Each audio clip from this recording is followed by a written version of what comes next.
যখন ভাঙচুর করছে ঘরে এসে আপনি কোথায় ছিলেন? কি কি ভাঙছে ওনারা ঘরের?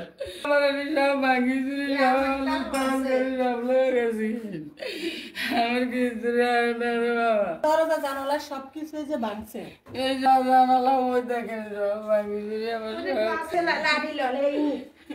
সব আমি ডর হয়ে গেছি। এই লাঠি লেগেছে, এই লাঠিতে আরো একজনে ছুড়ে আরো মাছ মারতে গেছে। যাওয়ার পরে ফতের কিনারে ঘর ছিল, ওই ঘরে জানালা হয়তো খোলা ছিল, মানে লাইট মারছে নাকি, মারধর করছে এবং আমার বাইরে যে বাড়ি ঘর সব ভাঙছে, উত্তরাজ করছে। এগুলো কারা করছে? এগুলো করছে ওই যে আমার বাড়ির লোক, ওই সাইডের পাশের বাড়িতে নামিয়ে গেছে, তারাও আমার বাড়ির লোকেই, তারা করছে এগুলো।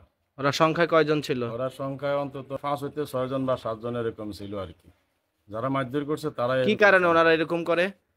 ওই যে পূর্ব সূত্রধর হয়তো একটা জ্যাব দুইটা, একটা উসিলা দুইটা, এই ঘটনা। উসিলাটা কি, বিষয়বস্তু কি? টাকা সম্পত্তি হয়তো বাড়ি থেকে বাইর করে দিব, এই সে বিভিন্ন হুমকি টুমকি দিতেছে। আমি বাংলাদেশ সরকারের কাছে এবং আইনের কাছে, দেশবাসীর কাছে আমি এটার বিচার কামনা করি। আমি আসছে রাস্তার ভিতরে আটকে, এরপরে বাড়িতে আনছে, আমার ভাবিরে মারছে, ভাবি মান হাসপাতালে আছে, এমন ঘরের দেয়া অনেক কিছু ভাঙচুর করছে, আমার মারে হুমকি টুমকি দিছে। পাশে কাছে বিচার চাই। আমি কামরাঙ্গা বাজারে যাওয়ার পথে সিএনজি থেকে নামায় আমারে রিপন, হাবিব, শাহজাহান, বিল্লাল আর শাহাবুদ্দিন, ওরা আমারে মারিয়া ধরিয়া আমার শার্ট এবং টাকা পয়সা সব কিছু নিয়ে গেছে, এবং কি আমার বাড়িঘর সব কিছু বাইরে সব কিছু ভাইয়া লাগছে। আমার বাবিরে অনেক মারধর করছে, কানা হেঁচড়া করছে, আর বাড়িতে আমার বাড়ি ঘরের দরজা মরজা ভাঙ্গিয়া সব কিছু লুট করে তারা নিয়ে গেছে। কেন, কি নিয়ে ঝামেলা আপনার সাথে? আমার সাথে কি নিয়ে ঝামেলা আমি জানি না। আগেও মনে করে যে আমার ভাইয়ের উপরে অনেক আক্রমণ করছে, আর আমাদের উপরে অনেক আক্রমণ করতেছে। এখন তো আমারই করছে। উদ্দেশ্য কি, কারণ কি? উদ্দেশ্য আমার বাড়ির, আমগরে বাড়ি থাকতে দিব না, বাড়ি থেকে উচ্ছেদ করবো, যে আমরা যেন বাড়িতে না থাকতে পারি। আমার মায়েরিয়া রুমের ভিতরে আটক করে রাখছে, আমার ঘরে তালা আটকে রাখছে, আমার চিকিৎসা করতে একটু দেয়নি। তারপরে আমার আত্মীয় স্বজনকে আমি ফোন করছি, আরে ওরা 999 ফোন করে পুলিশে আইসা পরে আমগরে উদ্ধার করে আমার চিকিৎসা করতে দেয়। আমি পুলিশকে ধন্যবাদ জানাই, আর তাদের আমি উপযুক্ত বিচার চাই। আপনাকে কোথায় আটক করে রাখছিল? আমার ঘরের ভিতরে। আপনার ঘরে আপনাকে প্রথম মারছে কোথায়? মারছে আমাদের চৌরাস্তায়। সেখান থেকে ওখানে মারতে মারতে আমাদের বাড়ির সামনে দোকানের কাছে ওখানে নিয়ে বেঁধে রাখছে। এটা কয়টার সময় ঘটনা?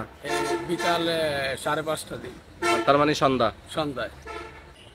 তারা আওয়ামী লীগ করতো, দীপুমনের ক্যাডার।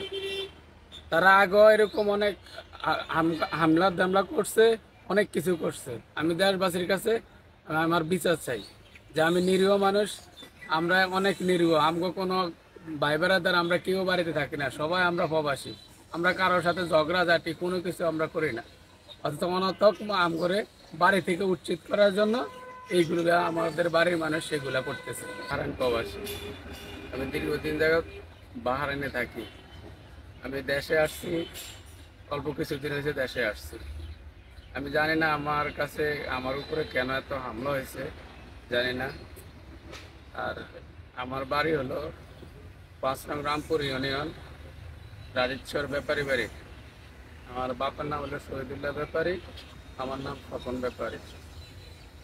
আমারে অনেক মারধর করছে এবং আমার টাকা পয়সা সবকিছু নিয়ে গেছে। হলো অভিযুক্ত রিপন মিয়ার কাছ থেকে ঘটনার বিস্তারিত জানার জন্য এসেছিল। রিপন মিয়ার কথাই বলেন, আরেকজনের ঘরে দেয়া বিল্ডিং ভাঙচুর করলো কেন, বা ওনার ঘরের মহিলাদের গায়ে হাত দিছে কেন? রিপন ব্যাপারিয়ে এই ঘর দুগার ভাঙচুর করছে, আরেকজনের মহিলার গায়ে হাত দিছে। এটা যদি আমরা বলি তাহলে না করবেন মৃত্যু। রিপন মিয়ার ঘর না? হ্যাঁ, এটা কি রিপন ভাইয়ের ঘর না? রিপন মিয়ার ঘরে তো কোথাও কোনো ভাঙচুর নেই, ওনার বিল্ডিং তো ভাঙচুর করছে, এটা তো দেখলাম। এটাকে কারা করে করে না, সবাই সবার ইয়েতেই থাকতে চায়। আমরা হেরা ভাঙ্গাছিরি আমগো নাম কইলে কি এটা হইব নাই? আপনারা আইছেন দেন, আপনারা বাড়ির লোকজনেরা জানে যায়, শুনি যান। আচ্ছা, তাহলে এই ঘরটা আপনাদের, আপনি রিপন ভাইয়ের মানে স্ত্রী, তো উনি ঘরচোর কারো ভাঙচুর করে নাই? আমরা বাড়িতে আসিলাম না, দুর্ঘটনা হয়েছে, যারা আসি এসেছে আম করে আরো দুর্ঘটনা করছে সেরা। আজ 1-1.5 বছর ভরিয়া এটা ঢাকেন। আপনার স্বামী কোথায়? কোথায় গেছে আমি